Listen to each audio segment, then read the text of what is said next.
Bismillahirrahmanirrahim. Çok değerli kardeşlerim,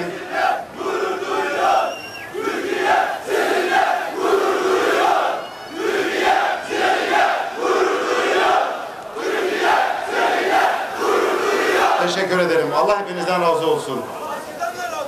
Çok değerli kardeşlerim, muhterem hanımefendiler, beyefendiler, çocuklar, sevgili gençler, İstanbullu kardeşlerim, hepinize Allah'ın selamı, rahmeti ve bereketiyle selamlıyorum. Bayramınız mübarek olsun. Allah-u Teala hayırlara vesile kılsın inşallah. Bu vesileyle Rabbimizden temenni ediyoruz. Yeryüzünün değişik coğrafyalarında zulme maruz kalan bütün mazlumlara hayır kapıları açılsın. İnsanlık onuru ve adalet hakim olsun. Allah'ın istediği gibi yeryüzü bütün çeşitliliğiyle, bütün farklılıklarıyla adalet güneşine teslim olsun inşallah. Eba Eyyub el-Ensari'ye selam olsun. Yuşa bin Nun aleyhisselama selam olsun. Sultan Fatih'e selam olsun. Ve oradan Diyarbakır'a, Selahaddin Eyyubi'ye, Kudüs'e selam olsun. Çünkü biz Kudüs'te Diyarbakır arasını, Diyarbakır ile İstanbul arasını ayırmayan bir siyasi gelenekten geliyoruz. Bizim medeniyetimiz bize bunu öğretmiştir. Esasen İstanbul bir medeniyet şehridir. Medeniyet ne demek değerli kardeşlerim? Medeniyet ötekiyle birlikte yaşamaktır. Hep beraber farklılıklarıyla birlikte bir yaşam geleneği, bir yaşam kültürü oluşturmaktır. İstanbul bunu başarmıştı. Ama kaç zamandan beridir İstanbul'un bu farklılığına, bu medeniyet anlayışına gölge düşürecek sistemden kaynaklı dayatmalar var. Bu dayatmalar İstanbul'un medeniyetine, medeni silüetine yakışmıyor. İstiyoruz ki Hüdapar olarak İstanbul'un hak ettiği bu elbiseyi İstanbul'a bir kez daha giydirelim. Çünkü farklılıklarıyla birlikte İstanbul güzeldir. İstanbul'un sokaklarında ezan sesleriyle çan sesleri bazı yerlerde birbirine karışır. İstanbul'un atölyelerinde diller birbirine karışır. Türkçe ile Kürtçe birbirine karışır. İstanbul'un apartmanlarında 7 bölgeden değil, 7 kıtadan, değişik iklimlerden insanlar bir arada yaşar. O halde buraya tekçiliği dayatmak bir cinayettir, bir felakettir. Buraya tekçilik dayatılamaz. Buraya dayatılması, giydirilmesi gereken elbise, tekçi bir elbise değil, adalet elbisesi olmalıdır, medeniyet elbisesi olmalıdır. İşte Hüdapar'ın siyaseti İstanbul'un şahsında, Diyarbakır'a da, Kudüs'e de bu adalet elbisesini giydirmektir. Çok değerli kardeşlerim, aslında bu fırsat 15 Temmuz'la birlikte yakalanmıştı. 15 Temmuz'da İstanbul'u ve İstanbul'un şahsında ülkemizi parçalamak, işgal etmek isteyen işbirlikçi emperyalistlerle beraber milletimiz destansı bir direniş sergiledi ve bu işbirlikçi emperyalist darbeyi püskürttü. Ama sonrasında yaşananlar maalesef Müslüman halkın kendi iradesine ve memleketine sahip çıkması sonrasında pek de istediğimiz görüntüler ve manzaralar oluşmadı. Zaman zaman uyarıyor ve ikaz ediyoruz. Ne olur bu milletin devrimini çaldırmayın. Bu millete tekçilik elbisesi giydirerek, bunda ısrar ederek bu millete iyilik yapmazsınız. Ne yaparsınız? Bu millete gerçekten kötülük yapmış olursunuz. O halde değerli kardeşlerim, siyaseten Hüdapar'ın varlık nedenlerinden bir tanesi şehirlerimizin, medeniyetimizin hak ettiği elbiseyi onlara giydirmektir. Onun için dedik, bir devletin giymesi gereken elbise adalettir. Adalet olmalıdır. Devlet kendi halkına hiçbir ideoloji dayatmamalıdır. Dayatamaz. Devlet kendi bir din de dayatamaz.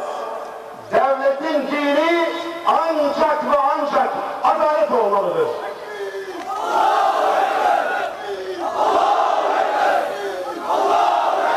Değerli kardeşlerim, biz bu ülkenin kazanımlarının farkındayız. Bu ülke için istikrarın ne kadar önemli olduğunun da farkındayız. Kazanımları alkışlıyoruz, teşekkür ediyoruz. Ancak kaybettiklerimize de dikkatleri çekmek istiyoruz. Soruyorum, siz değerli kardeşlerime ve ekranları başlarında bizleri izleyen muhterem izleyenlere, gidişat açısından lütfen manevi ve ahlaki yönden iyiye doğru bir gidiş mi var, yoksa köke doğru bir gidiş mi var?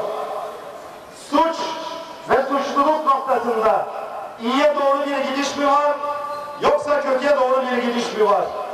Bunlara bakalım. Şehirlerimizin her tarafına mobese kameraları yerleştirilmiş. Emniyet yüksek teknolojiyle, gelişmiş donanım ve ekipmanlarla suç ve suçlularla mücadele etmeye çalışıyor. Peki bütün bu teknolojik gelişmelere, bu mobese kameralarına rağmen suçlarda artış mı oluyor, yoksa azalma mı meydana geliyor? Aslında bunlar cevabını bildiğimiz şeyler. Allah'ın haram kıldığı, yasak kıldığı ne kadar günah varsa bunlar teşvik mi ediliyor? Gün geçtikçe bunlar yaygınlık mı kazanıyor, yoksa azalıyor mu? Bakınız, içkinin, kumarın, faizin ve fuhuşun neredeyse sirayet etmediği tek bir yer kalmadı. Gelir dengesindeki adaletsizlik, işsizlik, yoksulluk alabildiğine başını almış gidiyor değerli kardeşlerim. Bu normal bir gidiş değildir. Peki bunun sebebi nedir? İzah etmek isterim. Evet, ortaya konulan çok iyi niyetli çabaları görmezden gelmiyoruz. Dedim ya, bu memleket için elde edilen kazanımları inkar etmiyoruz. Bunların farkındayız. Tebrik ediyor, teşekkür ediyoruz. Ancak çok iyi niyetli çabalarla bu kirlenmiş olan borudan iyi niyetli insanlar tertemiz bir suyu bir ucundan bırakıp diğer ucundan çıktığı zaman o tertemiz su kirlenmek zorundadır. Kirleniyor. Onun için son 15-16 yıldan beridir iyi niyetli çabalarla bir şeyler yapmaya çalışan iktidarın almış olduğu semereler tam ters orantılı. Aile kurumu çökmek üzere. Evlilik oranlarında hızlı bir düşüş, boşanma oranlarında çok hızlı bir yükseliş var. Artık insanlarımız çareyi antidepresan ilaçlarda buluyor. Nüfusun yarısından fazlası antidepresan ilaç kullanarak rehabilite oluyor. Bu değerli kardeşlerim normal bir durum değildir. Peki bunu nasıl yapacağız? Pansuman tedavilerle, lokal çözümlerle bu iş sonuçlanmayacak. Yapmamız gereken şey bellidir. 15 Temmuz'da bu milletin ortaya koyduğu iradeye uygun olarak artık şu kirlenmiş boruyu hep beraber değiştirelim.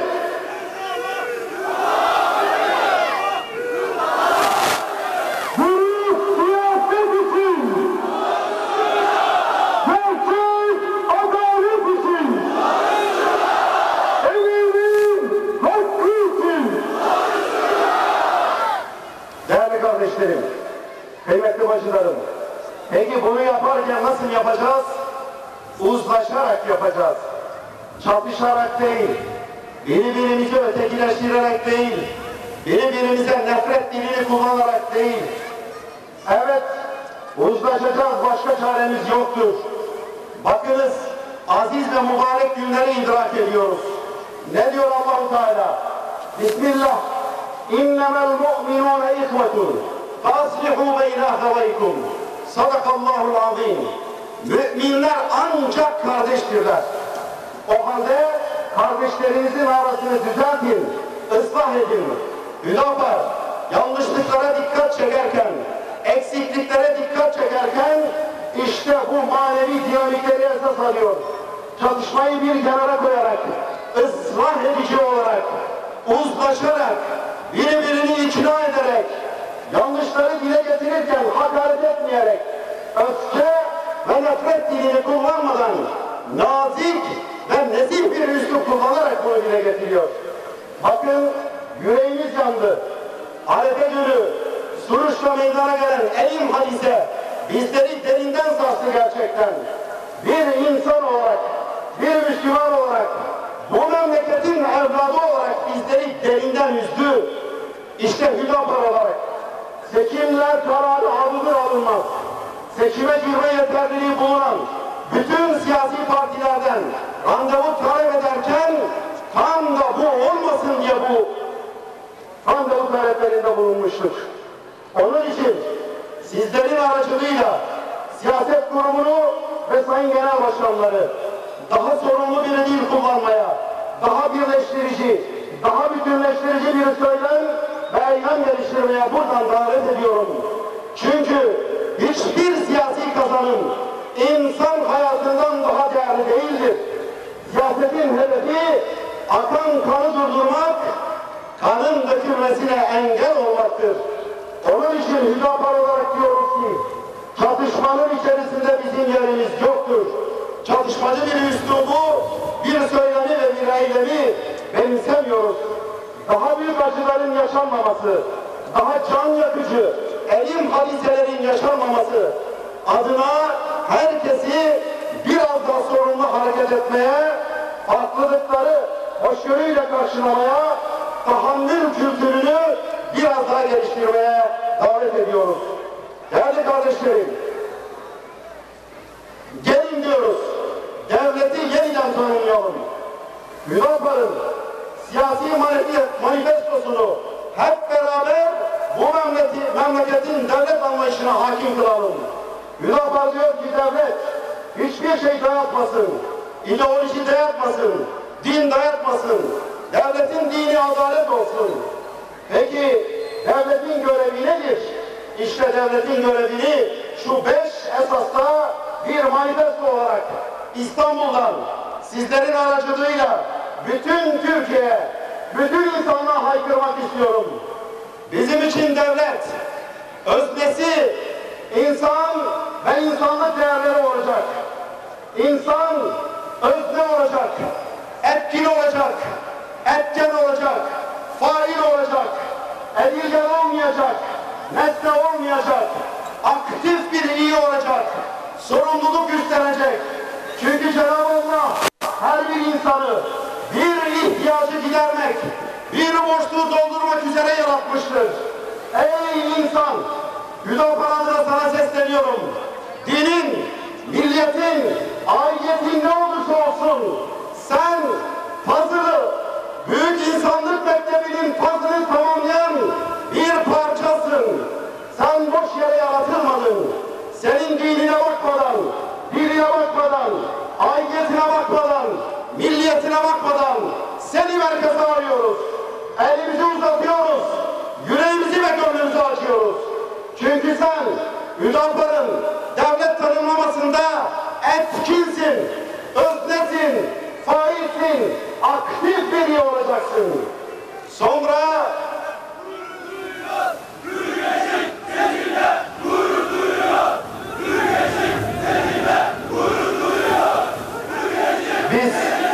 biz gençlerimizle gurur duyuyoruz. Sevgili gençler, geleceğinizsiniz. Aktif iyi olacak. Hür davanın sesini bütün Türkiye'de yankılayacaksınız inşallah. Sizleri seviyorum.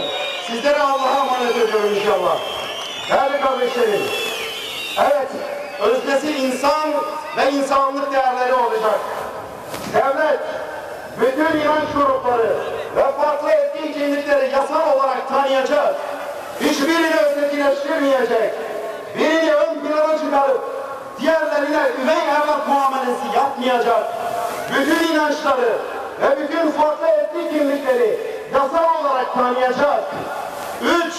Herkesin dil, din, can, mal, nesil ve akıl emniyetini altına alacak. 4.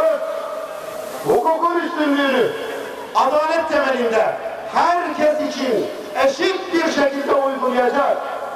5.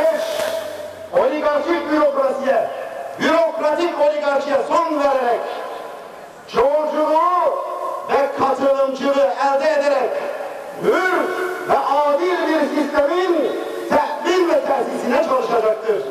İşte Hüdapar'ın devlet tanımlaması budur. Hüdapar'ın devlete yüklediği anlam budur.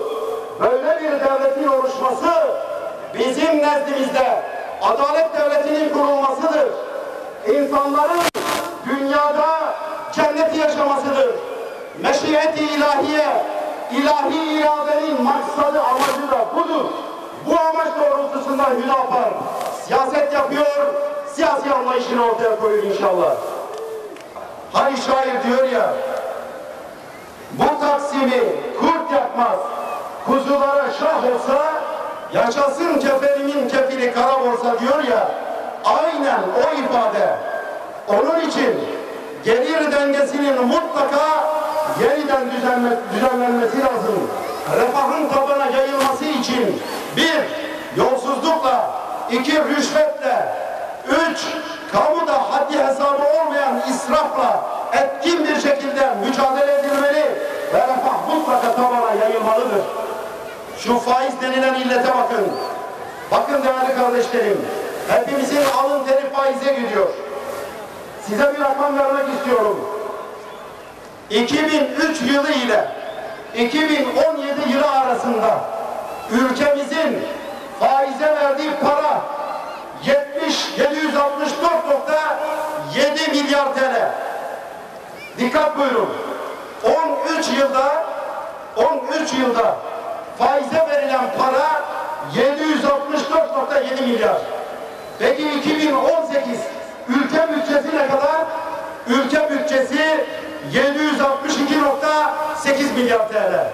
Ne demek? 13 yılda bir ülkenin bütçesi kadar parayı havaya koyuyoruz. Hepimizin alın teri demek. Çoluk çocuğumuzun nafakası demek. Bu milli ve yerli bir ekonomi değildir. Bu bir zulüm ve sömürü düzenidir. Faize dayalı ekonomi derhal terk edilmelidir.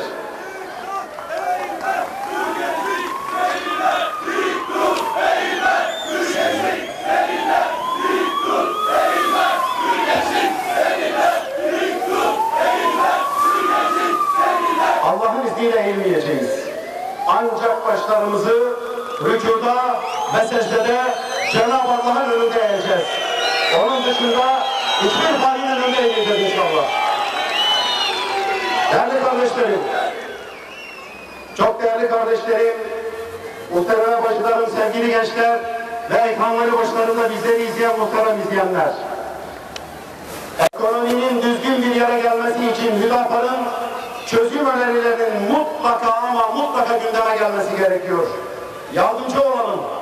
Biz bazı rakamları verirken ya da faize dayalı ekonomi sistemini terk edelim derken onun yerine alternatifsizlik bırakmıyoruz. Ne diyoruz? 1.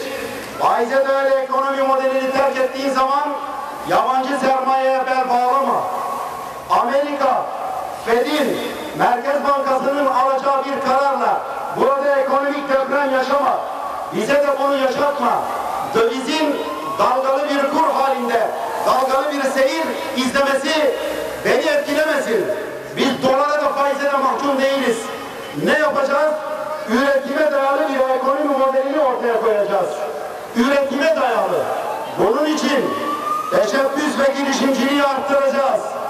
Bunun için kamudaki israfı, yolsuzluğu ve rüşvetin önünü alacağız.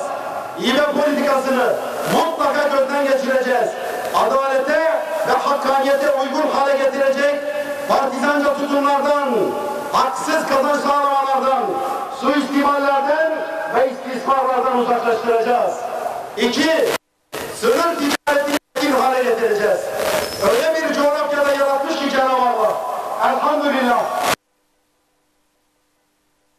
sadece İran'la ve Irak'la tam kapasite sınır ticareti yapsak Allah'ın izni ve iradesiyle yabancı sermaye ihtiyacımız olmayacak. Çünkü İran'ın ve Irak'ın ihtiyaç duyduğu her şey Türkiye'de duyduğumuz her şey gazından petrolüne kadar İran'dadır, Irak'tadır. Amerika 11.000-12.000 kilometre öteden ben İran'a da sen benim NATO müttefikimsin. O zaman sen de ambargo koy. Ne hakkı var buna? Madem NATO müttefikiyiz, madem ki NATO müttefikiyiz, Amerika bizim her dediğimizi yapıyor mu? Hayır. O halde biz de bana ne Amerika'dan? Sen ambargo koyuyor musun? Kaldırıyor musun? İndiriyor musun? Biz komşularımızla siyasi anlamda da, iktisadi anlamda da normalleşmeyi sağlayacak, size de mahkum olmayacağız inşallah. Yarın keşke dememek için doğrusu ayrıştırıcı değil, birleştirici, doğru ve etkili bir siyaset için doğrusu. Değerli kardeşlerim, bir acil tedbir olarak diyoruz ki asgari ücreti hemen şöyle bir düzenleyelim. 4 parti, mecliste grubu bulunan 4 parti bu millete bir söz verdi. Ne dediler? Biz asgari ücreti vergiden muaf hale getireceğiz. Zaten asgari ücret dediğiniz şey yoksulluk sınırının altında seyrediyor. Neredeyse açlık sınırının altına düşecek. O zaman bundan vergi almayalım. Zaten vatandaşlarımıza ne kadar veriyoruz ki? Asgari ücret diye ne kadar veriyoruz ki? Bir de vergi alıyoruz bundan. Mutlaka bugün, yarına bırakmadan şöyle bir rahatlatalım. Vatandaşlarımızı bir rahatlatalım.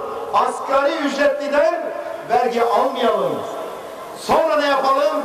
Komşularımızla sınır ilişkisi, sınır ticareti geliştirdikten, üretime dayalı bir ekonomi modelini benimsedikten, yolsuzlukla, gelir dengesindeki adaletsizlikle, rüşvet ve israfla etkin bir şekilde mücadele ettikten sonra bakacaksınız. Allah'ın izniyle 2 yıl içerisinde, 3 yıl içerisinde bu milletin ne IMF'ye, ne Dünya Bankası'na, ne de dünyanın iktisadi iradesine ipotek koymaya çalışan şu kredi derecelendirme kuruluşlarına mecbur da, mahcur da olmadığımızı Hüdapar olarak ispat edeceğiz. Bize 3 yıllığına ekonomiyi verin. Bakın bakalım ekonomiyi nasıl yerli ve milli hale getiriyoruz. Amerika'yı dinlemeden, Amerika'nın hiçbir tehdidine pabuç bırakmadan, küresel dünyanın zorbalarının hiçbir tanesinin tehditlerine aldırış etmeden milli ve yerli bir ekonomiyi bu millete hediye edeceğiz. Sosyal barış sağlanacak, insanlık onuruna yaraşır bir ücretle her bir vatandaşımız halinden memnun hale gelecek. Bunu bu millete bir taahhüt, bir söz olarak söylüyoruz değerli kardeşlerim. Emeğin hakkı, ailemin geleceği için. Değerli kardeşlerim, son bir iki istiyorum. Küresel iktisadi baronlara teslim olmamamız gerektiği gibi son dönemlerde Münbiş'te Dışişleri Bakanı Sayın Davutoğlu'nun Amerika Birleşik Devletleri ile orada istikrarı sağlayacağız, uzlaşmayla sorunları çözeceğiz demesine de kanmayalım. Bunu yanlış görüyoruz. Çünkü istikrar Amerika ile sağlanmaz. Amerika nereye girmişse istikrarsızlığın başı, şahı ve padişahı odur.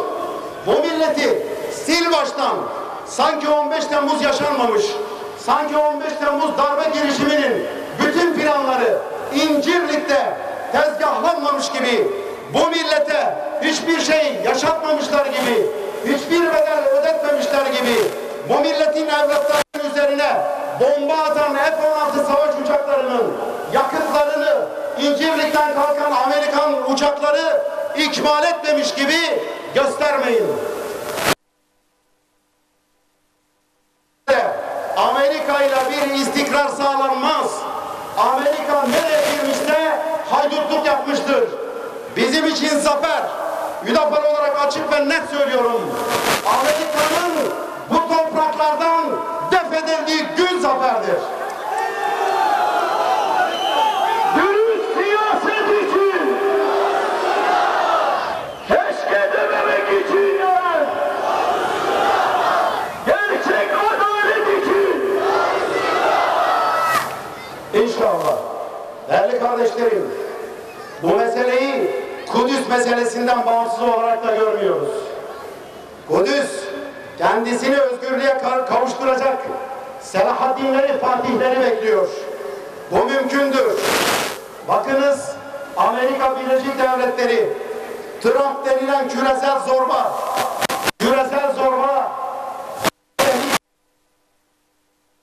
Kore ile anlaşmak zorunda kaldı. Neden biliyor musunuz? Savaşın eşiğine gelmişsin ama barış imzalıyorsunuz. Bunun tek bir sebebi var. Kim elindeki, Kuzey Kore'nin elindeki küçük de olsa atom bombasından kaynaklanıyor. Yani Kuzey Kore lideri Kim, sopanın ucunu Amerika'ya gösterdi. Sen bana öyle bomba fırlatacaksın.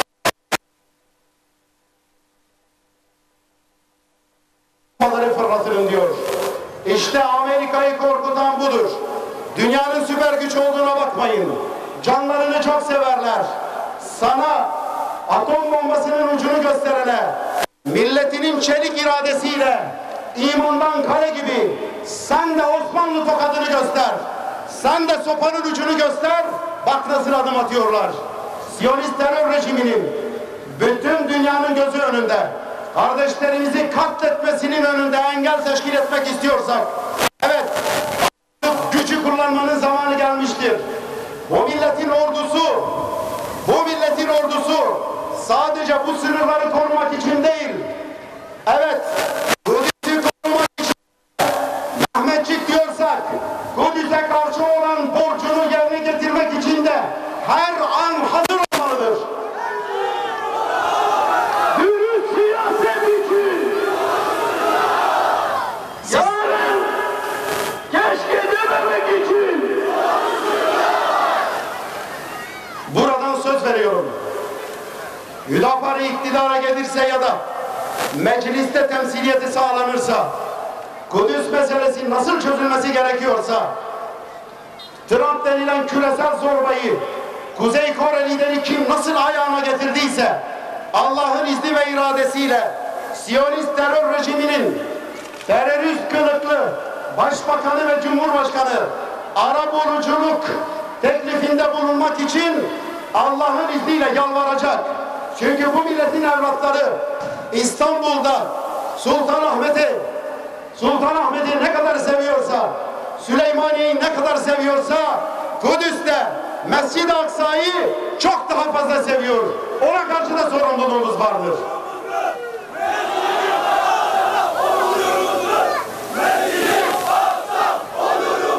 Evet, Mescid-i Aksa onurumuzdur. Hüdapar adına söz veriyorum.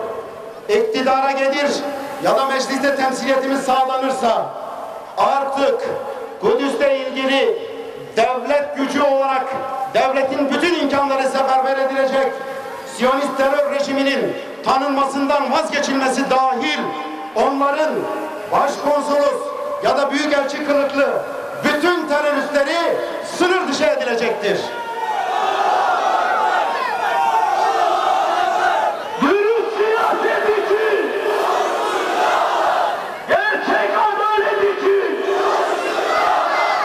Hüdapar, Siyonist terör rejimini devlet olarak ilk tanıyan, Müslüman olma utancından ülkemizi kurtaracaktır Allah'ın izniyle. Değerli kardeşlerim, bu saydığımız şeylerin hepsini Hüdapar olarak bir taahhüt olarak belirtiyoruz.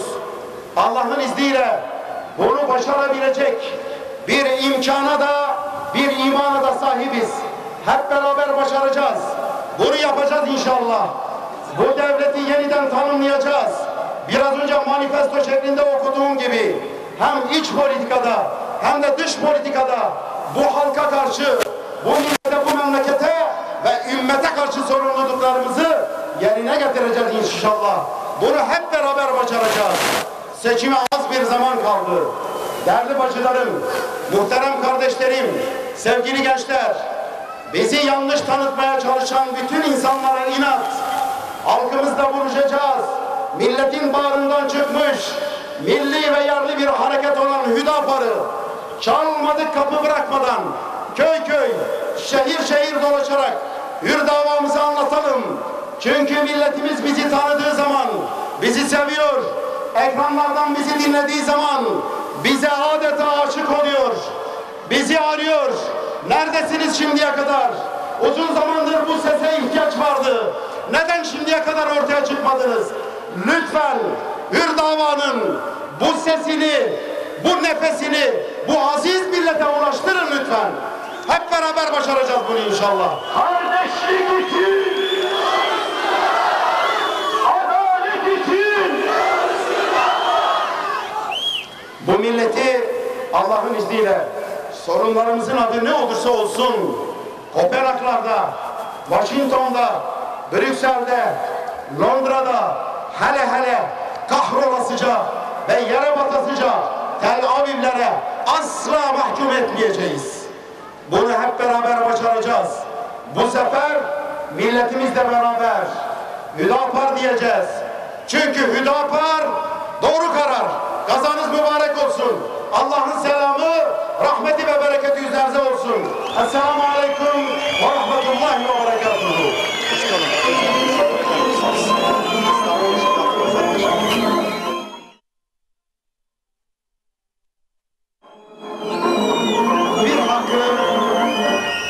Bir hakkı teslim etmem gerekiyor. Ben aynı zamanda İstanbul 2. bölge 1. sıradan milletvekili adayıyım. 1. bölgede, 2. bölgede ve 3. bölgede çok büyük fedakarlıklarla çalışan İstanbul Teşkilatımızın kadın kollarına, milletvekili adaylarına, diğer bütün kademe teşkilatlarına, gençlik teşkilatlarına, genel başkanınız olarak yürekten teşekkür ediyorum. Allah hepinizden razı olsun. Yolunuz açık, alnınız ak olsun. Hayırlar feth olsun, şerler def olsun inşallah.